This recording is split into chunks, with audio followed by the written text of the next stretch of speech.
Hey guys, welcome back. Abelom here with another guitar lesson. We're on lesson number 7. This one's kind of a big one, kind of a fun one, and in fact, if you haven't been watching these lessons from the beginning, this is actually a stand-alone lesson. You can incorporate the bends on the pentatonics in any form that you want. So let's talk about the bends for a minute. When you're bending a note, you can technically bend anywhere. You can bend from one note up to another note, anywhere. However, there is a mathematical science to it. All music theory has mathematical reason to it. So today's video, I'm going to show you some very basic music theory, talking about which bends are best, whether you're playing major or minor or equal in both, and how you can use the bends in every single position of the 5 pentatonics to really put some passion into your playing. Also, I'm going to show you what I do. My vibrato, again, is very, very similar to just when I bend a string. So, let's get started with music theory. Okay, so real quickly here, I don't want to overwhelm you guys with music theory, but we learned that the pentatonic scale means you have 5 notes, penta. Now, the way that differs from a diatonic scale is there are 2 missing. We also talked about how key signatures has a duplicate or a counter, if you will. So C major is the same thing as A minor, G major is the same thing as E minor, and we can talk about that more later. But what I want to point out is generically across the board, the pentatonic, I'm going to start referencing key signatures in the major form. Since I know I can translate every major key into a minor key and every minor key into a major key, it's much easier to understand if we reference everything to a major key, okay? So, the pentatonic major scale uses the tonic, the second, the third, the fifth, and the sixth. So basically what that means is you're not playing the fourth or the seventh. The other notes in this pentatonic scale, the 1, 2, 3, 5, and 6, they all sound relatively good together no matter if you're playing major or minor. When it comes to the shapes of the pentatonic positions, I showed you in the last video how one position ends and the next one begins. One ends, next one begins. If you really analyze those positions like I have, what you find is that there are 3 places that you can really do a good bend. You can bend on the tonic, which is the bass note of that key. You can bend on the second, and you can bend on the fifth. Now I'm going to show you exactly where these locations are on these positions. And the reason we do that is multifaceted, and we'll talk about it while we're doing it. I don't want to waste too much time here. So I'm going to show you where these bends are, and I'm going to tell you how to know when to use them. That way you know that when you do want to emphasize a feeling or a way of playing, you can do it intentionally. Alright, here we go. Okay guys, so to begin, we're going to start with the C major A minor key, because that's what we're learning all these in. Once you know the positions and once you know where the bends are, you can translate it to any scale, which is what we're going to do in the future. But we're going to start with the C major A minor because that's where we began, and there's no sharps or flats. That's the main reason. I mentioned that we're going to reference everything in the major key. So this is the C major key, but this is the first position of the pentatonic. And what that means is that this note right here is our tonic, our C. This note right here is our C. And this note right here is our C. Now, memorizing the tonics, the faster you do that, the better you will be at everything related to guitar. The faster you memorize where the tonics are, the faster you'll be able to solo and the better you'll sound. So let's begin with bends. One of the best reasons to learn bends is to solidify where the tonics are in your mind. Okay, so when it comes to learning the tonics on the positions, you have to decide whether you're going to be playing this position over a major or a minor chord. Because I showed you in the last video that we played the same position over A minor and C major. But the difference is now you're going to know, based on whether the chord is the C major or the A minor, where you're going to do the bend, because it's going to sound better if you do one or the other. So let's talk about this tonic. I'm going to show you where the tonic for the major is. That's the C right there. And you're going to be bending from the C to the start of the next position, which would be a D. So you're bending from here to here. So, like that. Now when it comes to bending a string, it's much easier on electric guitar strings like this one. These are nickel strings, and they're super easy to bend compared to an acoustic guitar, which has copper strings. Let's talk about bending in general. When you're on the lower strings, I always bend toward the center of the neck, because if you bend the other way, you go off the neck. Same thing goes for the top of the strings. These top 3 strings, I would bend up versus down, because you're going to get off the bottom of off the top of the neck here. So that's just basic housekeeping. Now when it comes to vibrato, I usually use one finger if it's going to be a little bit of vibrato, or 2 or 3 fingers if I really want to emphasize that bend. Now B.B. King, I mentioned, he has this form of vibrato. He has his pointer resting against the neck here, and he's using his thumb as kind of a leverage. I like that method. I also like my own method. They both work, so I recommend practicing both. Let's keep talking about this bending. So this C, you can bend it up to the D and back to the C again. Now whether you're playing in the major or minor, the general fact is that this bend is a bend that you can do, but it doesn't sound that great. So I highly recommend that you limit how often you do it, and if you do it very quick. Now, this down here also is another C. So when you're playing the chord and you're playing this in the foreground as a solo, if you do the bend, I would not recommend doing it and holding the D. I would just recommend doing a quick little C and then moving to another note. Okay, so that C and that C, it's good to know those tonics are there. Now when it comes to another bend on the first position, one of my favorites, I think everyone's favorite, is here on the 7th fret of the 3rd string, the G string. Alright? You're bending from the 2nd up to the 3rd. So this is the 2nd, and you bend up to here. So it sounds like this in practice. Now you hear people do this bend all the time, and I recommend practicing it, because when you do this bend, you bend up,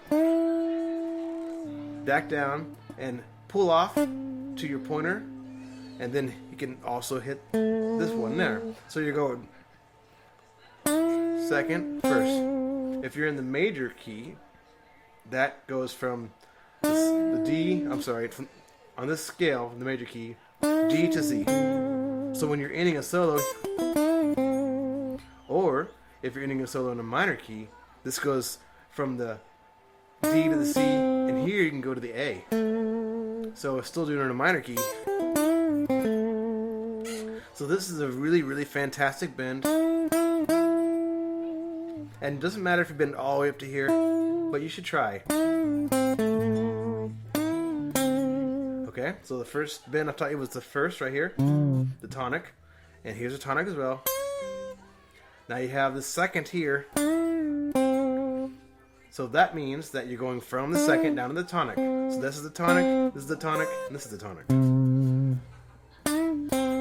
And this would be the A, the 6th note.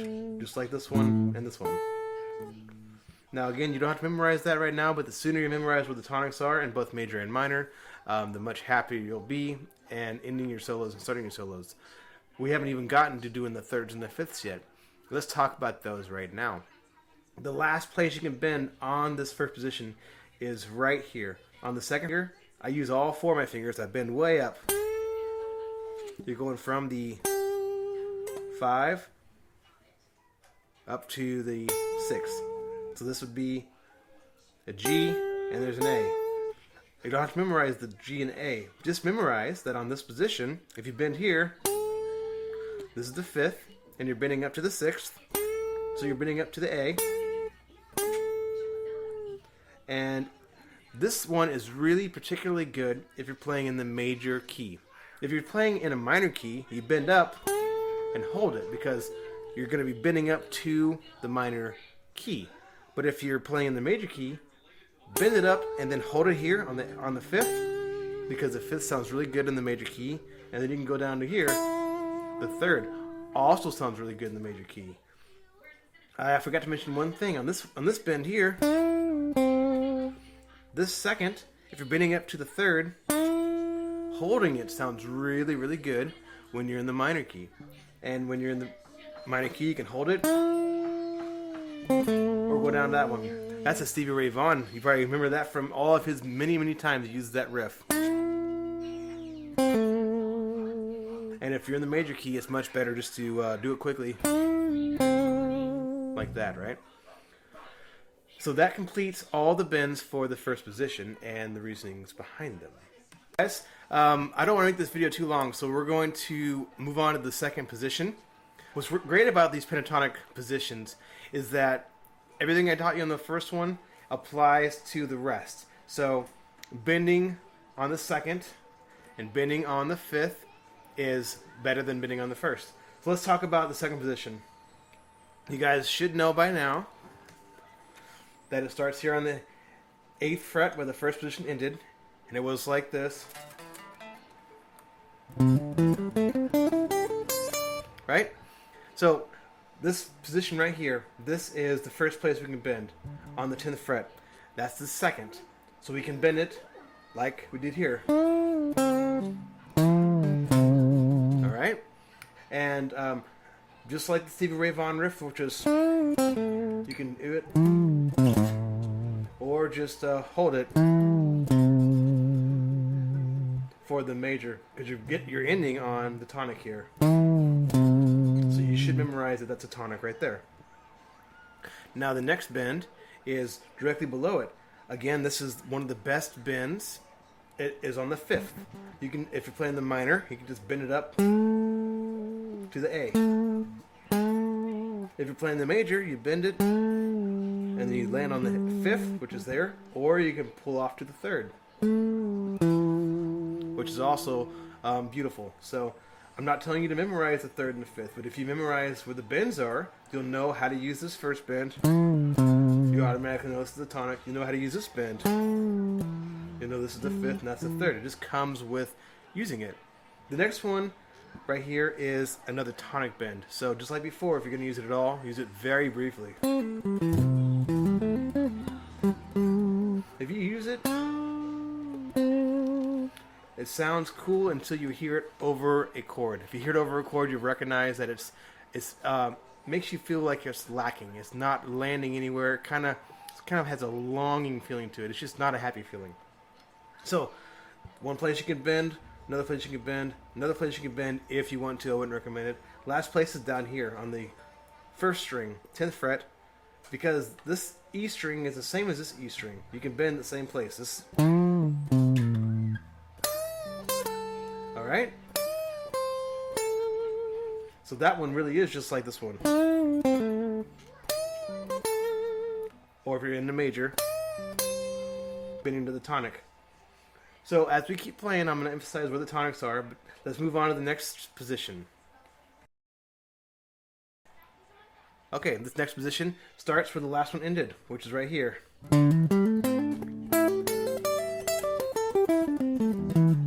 Right? So, to bend on this one, you only have a couple of bends. You can bend right here on the D string. Notice it's the exact same bend as this one. Now, below that, you have, again, one of my favorites. Oh, I'm sorry, this is the second, in case it wasn't obvious. Now you can move down to the 5th here. You can bend up to the A, if you're playing the minor. Or you can just bend it up and then down to the 5th. Because the 5th always sounds good in the major, so does the 3rd. Alright? So those are two of the best bends on this string. The final bend is on a tonic again. You have the tonic right here on the C. So if you're going to use it, just do it quickly. Right? Because if you bend it, it doesn't sound very good. Only certain times will you use it and it'll sound okay. You guys could try it over the backing track and see for yourself. that is all for the third position. Let's go on to the fourth position. Okay, so the fourth position in the key of C major / A minor is on the 12th fret. You guys should be familiar with that by now. Now, this one has a lot of wonderful bends in it. You can bend right here with your pinky finger, all 4 fingers to bend it down. This is the 5th, so same rules apply in the major key. You can bend it and land on that, or you can land on that. This is the 5th, this is the 3rd. When a minor key, you would bend it and hold it because you're trying to bend up to the A. Now the next one here, that's on the 4th string, 1, 2, 3, 4, I'm sorry, 5th string. That's on the 5th string. This is a tonic, so if you're going to bend it, do it very quick. I would not hold it. Second doesn't sound that good, like I said. Now the next place to bend is right here on the 2nd string. This is that same Stevie Ray Vaughan lick. It's bending from the 2nd up to the 3rd and down to the 1st. So if you're going to play in the pentatonic, if you're going to play in the major, you go 2nd to the 1st, or if you're going to play in the minor, because there's the A. So the A is here, the C is there, and once you learn what the bends are, you're going to know exactly where the notes are. You're going to know whether you're playing the 3rd or the 5th or the tonic. So last but not least, on this position, the string number 1, you have the 5th and the 3rd. So the same rules apply. If you want to play in the minor key, bend it up to the 6th and hold it. This is a very popular bend if you know how to use it and why. Now, if you're in a major scale, that is really great to play and hold. The C major going on top of that, and then you can also go on to the 3rd. So those are the main positions that you can do the bend on the 4th position. Now the final position is the 5th position right here. It's also down here. Let's do it down here on the base of the neck so you can see better, okay? So I'm on 3. Now this one only has a couple of bends. You have on the 5th fret right here. You have on the 5th string right here, going from the 2nd, just like that Stevie Ray bend. That's if you're doing major. That's if you're doing minor. Very, very repetitive, right? Now directly above that, on the 4th string, right here, you have that 5th. So just like before, if I'm bending it in the A minor, I would bend it up and hold it. If I'm playing the major, I'd bend it and do some vibrato on the 5th, or maybe I'd bend it and pull off to the 3rd. Okay? Same exact rules. You're only bending on 3 different notes, and you're using them in the way that they are intended to be used. Now the final bend on this 5th position is the one that I always warn you guys about, the tonic. Right there. So you can do it, but I would make it very quick. I would not bend that much.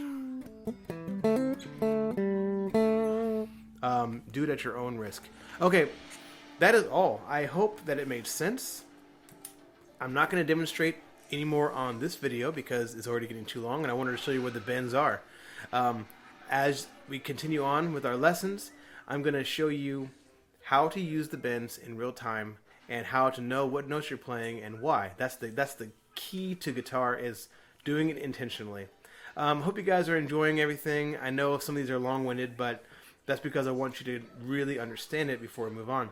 If you have any questions or concerns, please comment or email me at rectorarondale@gmail.com. Be well, guys. Thanks for watching. Bye.